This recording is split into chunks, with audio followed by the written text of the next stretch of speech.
એ મૂક્યું વન એ મૂક્યા જન, ઘણે વર્ષે મળ્યા જે ક્ષણ.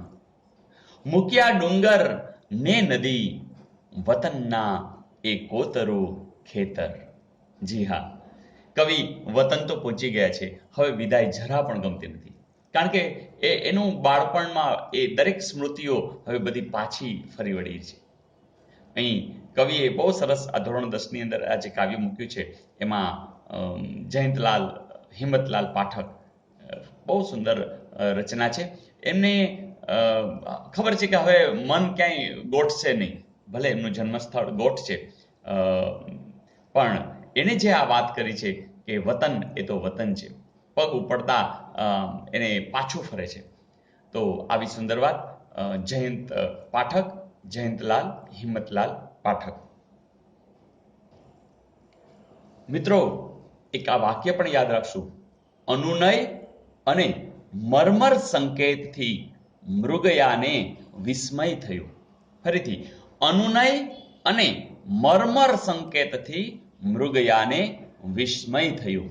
જી હા, આ અનુનય, આ મર્મર, આ સંકેત, આ મૃગયા અને વિસ્મય, આ જયંત પાઠકના કાવ્ય સંગ્રહો છે. અને આ બધા કાવ્ય સંગ્રહોને સંપાદિત કરી અને એક ગ્રંથ મળ્યો અને એનું નામ આપ્યું ક્ષણોમાં જીવું છું.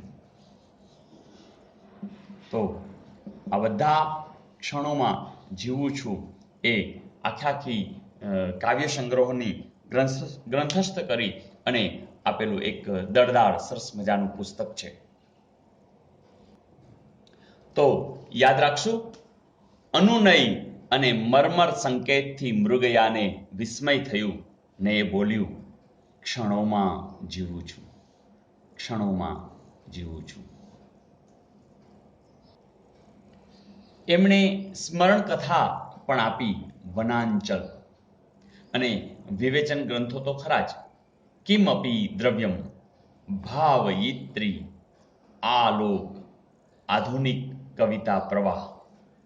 મિત્રો, એમને રણજીતરામ સુવર્ણચંદ્રક એવોર્ડ પણ મળેલ અને ગુજરાતી સાહિત્ય અકાદમી ગાંધીનગર અને દિલ્હીના એવોર્ડ પણ મળેલા. જી હા, જયંત પાઠક.